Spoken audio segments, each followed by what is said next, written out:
Hello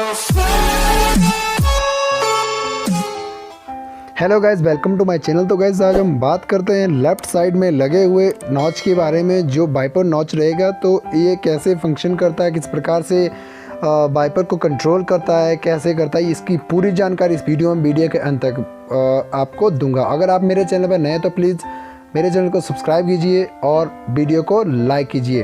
तो चलिए शुरू करते हैं। सबसे पहले हम देख सकते हैं ये नॉच लगा हुआ है, इसमें एक सेंटर बटन लगा हुआ है जो आपके सामने है। सेंटर बटन को ऊपर नीचे करते हैं।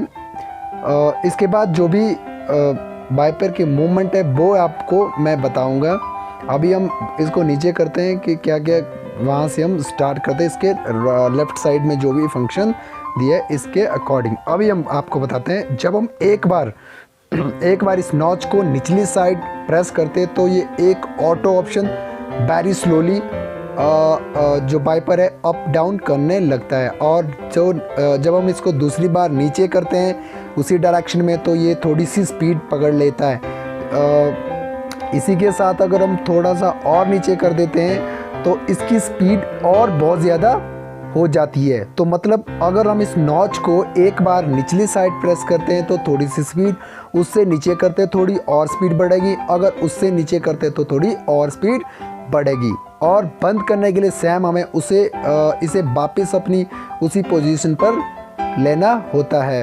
अगर हम इसी नॉच को एक बार हम ऊपर की तरफ करते हैं, ऊपर की तरफ स्लाइड हम थोड़ा सा करते हैं तो एक बार ही क्या होता है, ये मिस्ट जिसको बोल सकते हैं ना, मिस्ट ऑफ के ऊपर थोड़ा सा मिस्ट है, एक बार ही करते तो इससे क्या होता है कि एक बार ही वाइपर चलेगा और हल्की फुल्की जो हमारी डस्ट लगी हुई है विंड स्क्रीन पे वो पूरे की पूरी साफ हो जाएगी। तो अभी हम बात करते हैं, जब हम इसको इस तरह से अंदर को प्रेस करते हैं तो क्या होता है कि आगे पे जो वॉशर लगा हुआ वहाँ से पानी आ जाता है, जिससे पूरी जो स्क्रीन आपकी अच्छी तरह से साफ हो जाती है। तो ये नंबर 2 कंट्रोल है इसका।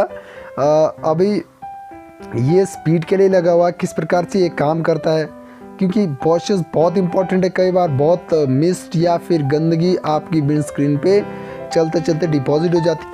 जो ये स्पीड के कंट्रोल हमारे वॉशर पॉइंट पे लगे हुए हैं, ये कंट्रोल काम करते हैं स्पेशली फॉर रेनी सीजन के लिए। जो ये स्पीड आपके सामने आपको दिख रही है, ये स्पीड बहुत इंपॉर्टेंट रहती है। जब रेन लगी हो, भारी बारिश लगी हो, आपको कुछ नहीं दिखाई दे रहा है तो आप उस टाइम पे स्पीड से जो उसकी जो हायर स्पीड का यूज़ करके जो है आगे देख सकते हैं, जिससे आप इजीली ड्राइव कर सके। अगर आप हायर स्पीड का इस्तेमाल नहीं करते तो आपको आगे कुछ नहीं दिखा सकता, जिससे गाड़ी का एक्सीडेंट भी हो सकता है। इसलिए इन स्पीड के बारे में नॉलेज होना बहुत इंपॉर्टेंट है। आप इसका इस्तेमाल कैसे कर सकते हैं ये भी आपको बताता हूँ। चलते चलते आप इसको आपके जो ग्रिप है, हैंडलिंग है आपकी स्टीयरिंग की जो आपकी टॉप जो फिंगर है उससे आप इसको पीछे से कंट्रोल कर सकते हैं, ताकि आपको काफ़ी जो है प्रॉब्लम का सामना ना करना पड़े। So thanks for watching.